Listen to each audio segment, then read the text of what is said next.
Norway शायद दुनिया के सबसे खूबसूरत देशों में शामिल है और एजुकेशन के मामले में नॉर्वे की जो कामयाबी है उसके बारे में तो क्या ही बात करें।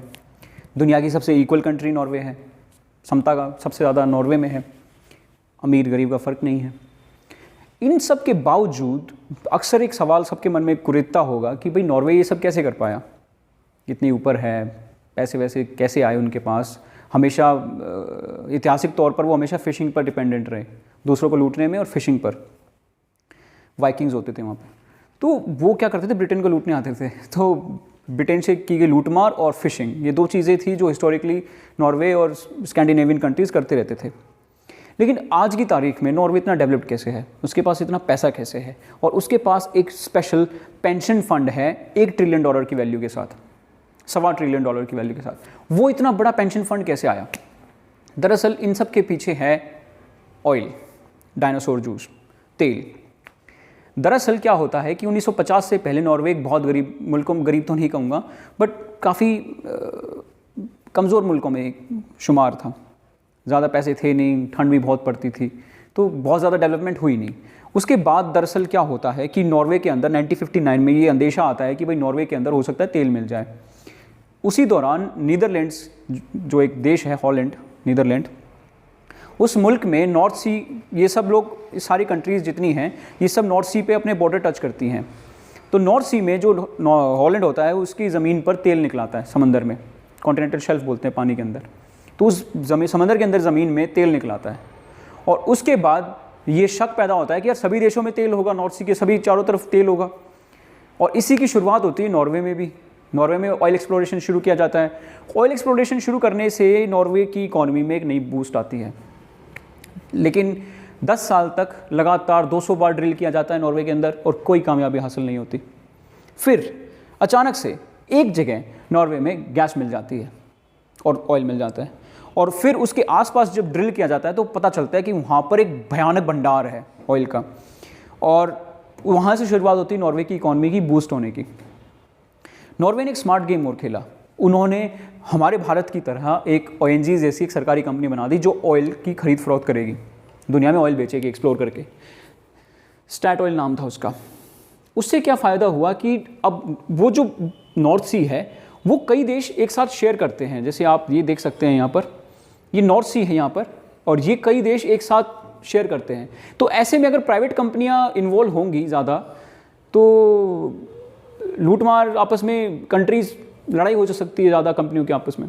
तो इसलिए नॉर्वे ने डिसाइड किया कि वो एक सरकारी कंपनी बनाएंगे और वो सरकारी कंपनी ही डील करेगी। स्टैट ऑयल की शुरुआत होती है ऐसे।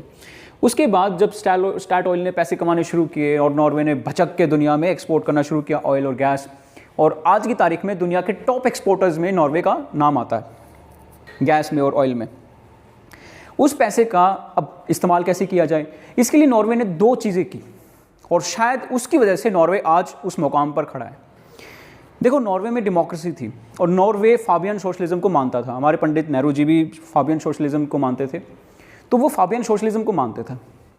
उन्होंने ये डिसाइड किया कि हम जो ऑयल बेच के जो पैसा हमें मिलता है उस पैसे को हम अपने लोगों पे खर्च नहीं करेंगे डायरेक्टली, या लोगों का इनकम टैक्स कम नहीं करेंगे। नॉर्मली क्या होता है कि कोई भी देश जब ऑयल मिल जाता है उसे, तो वो क्या करते थे कि जैसे उनको ऑयल मिला उन्होंने वो सारा का सारा पैसा, जितना भी वो टैक्सेस पब्लिक से लेते थे, उन सबका टैक्स माफ़ कर देते थे। खुशी में नहीं था, बेसिकली उनका लालच होता था कि अगर हम इनसे टैक्स नहीं लेंगे तो ये हमें अकाउंटेबल नहीं मानेंगे, हमसे सवाल भी ज़्यादा नहीं पूछेंगे, क्योंकि उनका मकसद पूरा हो जाएगा कि यार हमसे पैसे तो ले नहीं रही है सरकार, तो हम अकाउंटेबल क्यों माने उनको।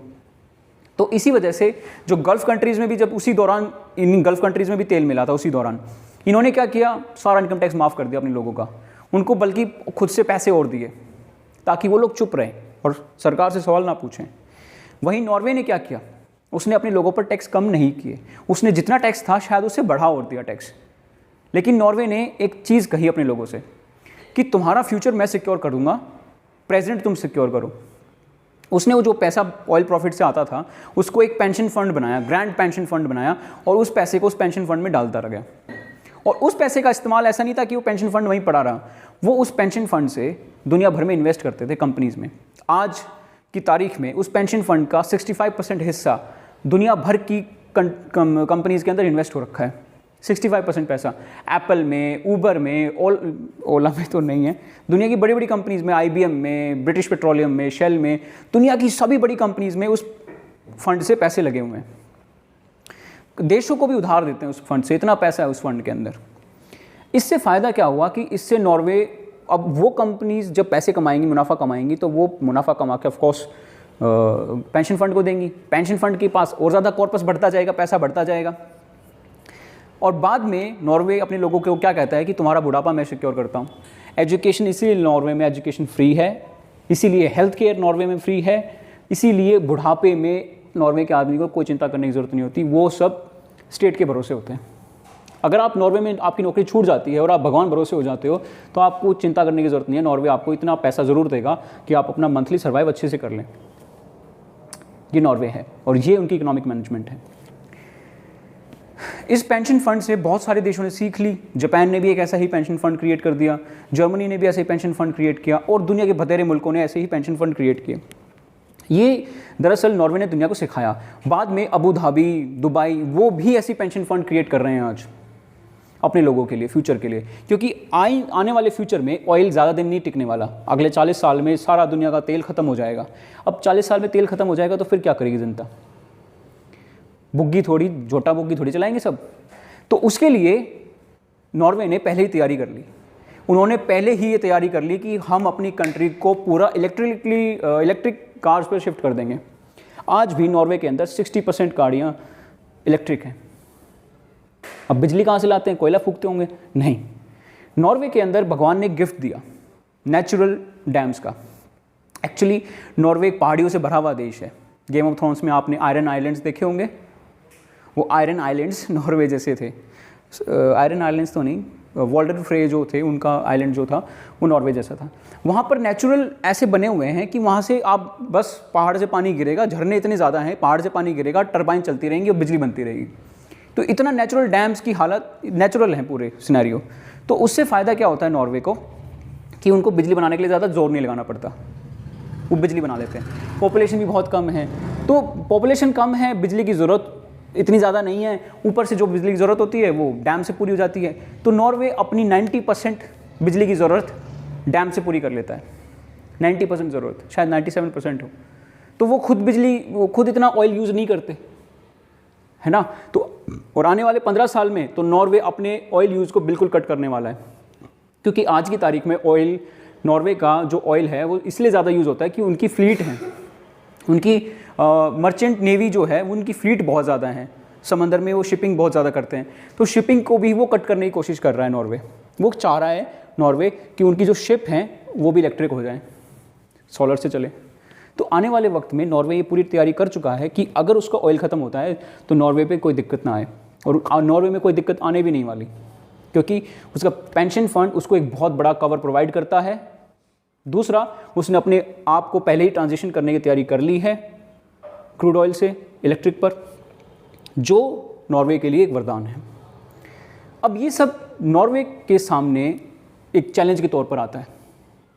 चैलेंज कैसे? क्योंकि नॉर्वे दुनिया की सबसे सस्टेनेबल कंट्री होने का दावा करता है, लेकिन शायद वो इतना सस्टेनेबल नहीं है। क्यों? क्योंकि उसने अपनी जितनी भी एम्पायर खड़ा किया है नॉर्वे ने, वो दुबई की तरह ही खड़ा किया है, यानी ऑयल बेचकर, दुनिया को पोल्यूट करके नॉर्वे ने अपनी इनकम बनाई है। इसमें कुछ गलत भी नहीं है, हर देश कर रहा था, नॉर्वे ने भी किया। लेकिन आज शायद नॉर्वेजियन लोगों को या स्कैंडिनेवियन लोगों को हम जैसे गरीब मुल्कों में कमियां निकालने के बजाय मदद करनी चाहिए अफ्रीकन जैसे देशों की, अफ्रीकन कॉन्टिनेंट में, एशियन कॉन्टिनेंट में, ना कि उनके अंदर कमियां निकालनी चाहिए। तो ये थी नॉर्वे की हालत, ये थी नॉर्वे का सस्टेनेबल इकॉनमी का मॉडल, जो शायद दुनिया कॉपी कर रही है। लेकिन इसके मैंने फ्लॉज बताए कि वो ऑयल बेस्ड है, they are purely oil based. अगर आप आज भी नॉर्वे का एक्सपोर्ट चेक करेंगे तो आपको ऑयल और नेचुरल गैस ही मिलेगा। सबसे ज़्यादा आज भी नॉर्वे दुनिया को ऑयल और नेचुरल गैस ही एक्सपोर्ट करता है। धन्यवाद।